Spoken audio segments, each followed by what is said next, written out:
Hi, this is Mark from Skywagons University. Today we're going to be talking about turbocharging versus turbo-normalizing. This is a 1980 182 Turbo RG, and in the name you would think it's turbocharged. It's actually turbo-normalized. I want to show the difference of what that is and why this is such a good system. Firstly, we'll just pop the hood.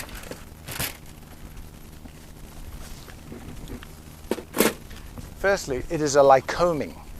All the fixed gear, this is a retractable plane, a 182 RG, a retractable gear.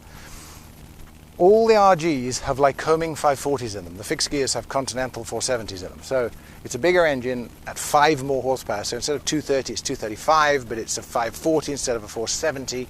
So it's huge more cubic inches, but just 5 more horsepower. So it's an incredibly derated, long-lived engine that isn't working very hard. So if you add a turbo normalizer, it's the perfect combination. What it does is, if you fly this plane at 6,000 feet or below, you will never use the turbocharger. Because at 6,000 feet or below, you can always get 24 inches of manifold pressure. So you run it at 24 squared, and it's non-turbo. If you climb above 6,000, a normally aspirated plane would start to lose manifold pressure. You'd go down to 23, 22 as you climb. So if you're at 10,000 feet, in a normally aspirated plane, you'd be at like 20 inches and 2400 RPM. In this, the normalizer on the throttle, as you push it in, you give it the lost inches, you normalize it.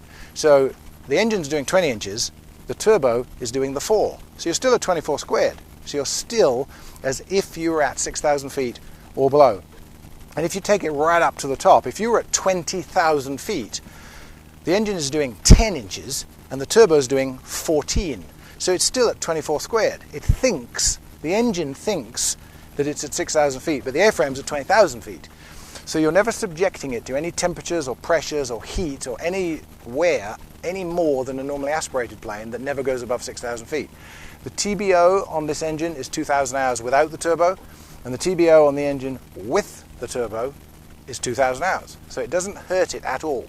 As you descend from altitude, you're at 20,000 feet. As you start down, you're pulling back on the throttle to maintain 24. And you pull back and you pull back and you maintain 24. And as you go through 6,000 feet, it's still at 24 squared, but that's all engine now. The turbo is effectively off. The wastegate is open. The turbocharger isn't contributing to the horsepower at all. So from 6,000 feet to the ground is non-turbo.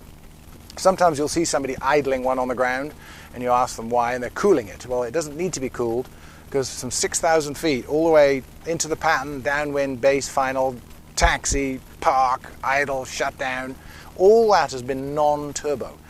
So really a turbo normalizer it's not an add-on, it's a Cessna factory installation. It's all on the throttle, there's no extra knob. It's not throttle prop mixture turbo like an add-on normalizer.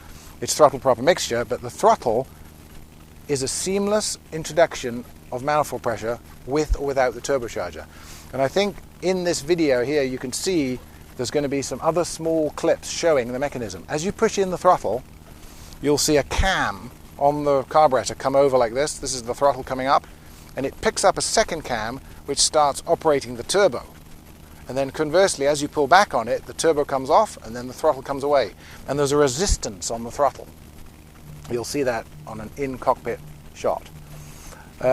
It's a very, very good system. It doesn't wear out the engine. It doesn't reduce the TBO. It doesn't mean you've got to replace turbochargers. It doesn't crack the exhaust. It doesn't reduce the longevity of the engine. It's an excellent system. So in effect, you could say that there's no point in getting a 182 RG that isn't turbocharged, because this plane, if you never went above 6,000 feet, you would never use the turbocharger.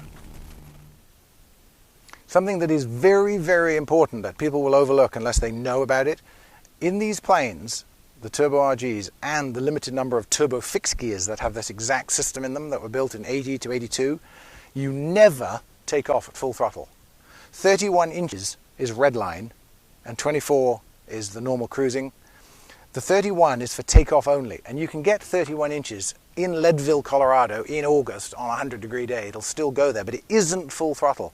So you never go full throttle. You always go to the top of the green, 30 inches. That will still have this much throttle not used. If you were to push the throttle fully in, it would overboost it, but it wouldn't hurt the engine. It don't do it anyway, but it wouldn't hurt the engine because it's got a pop-off valve. Just like in a car, there's a valve here that detects more than 31 inches and it'll vent excess boost overboard to protect the engine. But it's very significant that you never use full throttle on takeoff in a 182RG. So that is turbo-normalizing. This is Skywagons University. Mark Pilkington signing off. Subscribe on the little button down below if you want to see other videos like this, and don't hesitate to comment. Thanks very much.